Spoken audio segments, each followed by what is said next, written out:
ಪದ್ಮಶ್ರೀ ಪುರಸ್ಕೃತ ಹರೇಕಳ ಹಾಜಬ್ಬ ಅವರು ಇಂದು ಬೆಳಗ್ಗೆ ಮಂಗಳೂರು ಅಂತಾರಾಷ್ಟ್ರೀಯ ವಿಮಾನ ನಿಲ್ದಾಣ ತಲುಪಿದ್ದು ಅವರ ಅಭಿಮಾನಿಗಳು ಸ್ವಾಗತಿಸಿದರು. ಅಕ್ಷರ ಸಂತ ಹರೇಕಳ ಹಾಜಬ್ಬ ಅವರಿಗೆ ಭಾರತ ಸರ್ಕಾರ ನೀಡುವ 4ನೇ ಅತಿದೊಡ್ಡ ನಾಗರಿಕ ಪ್ರಶಸ್ತಿ ಪದ್ಮಶ್ರೀಯನ್ನ ಸೋಮವಾರ ಪ್ರದಾನ ಮಾಡಲಾಯಿತು. ಪದ್ಮಶ್ರೀ ಸ್ವೀಕರಿಸಿ ಮಂಗಳೂರು ತಲುಪಿದ ಹರೇಕಳ ಹಾಜಬ್ಬ ಅವರನ್ನ ಸ್ವಾಗತಿಸಲು ವಿಮಾನ ನಿಲ್ದಾಣದಲ್ಲಿ ನೂಕುನುಗ್ಗಲು ಉಂಟಾಯಿತು. ಗ್ರಾಮೀಣ ಮಕ್ಕಳಿಗೆ ಉಚಿತ ಶಿಕ್ಷಣ. ಹರೇಕಳ ಹಾಜಬ್ಬರು ಕಳೆದ 21 ವರ್ಷಗಳಿಂದ ತನ್ನೂರು ಹರೇಕಳದ ನ್ಯೂಪಡ್ಪು ಗ್ರಾಮದಲ್ಲಿ ಗ್ರಾಮೀಣ ಮಕ್ಕಳಿಗೆ ಉಚಿತ ಶಿಕ್ಷಣವನ್ನ ನೀಡುತ್ತಿದ್ದಾರೆ. ಇದಕ್ಕಾಗಿ ಯಾರ ಮುಂದೆಯೂ ಕಾಡಿ ಬೇಡದೆ ಮಂಗಳೂರು ನಗರದಲ್ಲಿ ಕಿತ್ತಳೆ ಹಣ್ಣನ್ನ ಮಾರಿ ಶಾಲೆಯ ಖರ್ಚನ್ನ ನೋಡಿಕೊಳ್ಳುತ್ತಿದ್ದಾರೆ. ಸಾಮಾನ್ಯರಲ್ಲಿ ಅತಿ ಸಾಮಾನ್ಯರಂತೆ ಇರುವ ಹರೇಕಳ ಹಾಜಬ್ಬರ ವ್ಯಕ್ತಿತ್ವಕ್ಕೆ ಎಲ್ಲರೂ ಮಾರು ಹೋಗಿದ್ದಾರೆ.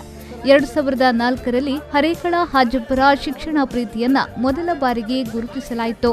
ಆ ಬಳಿಕ ರಾಷ್ಟ್ರದ ವಿವಿಧ ಮಾಧ್ಯಮಗಳು ಹರೇಕಳ ಹಾಜಬ್ಬರನ್ನ ಗುರುತಿಸಿ ಗೌರವಿಸಿದೆ.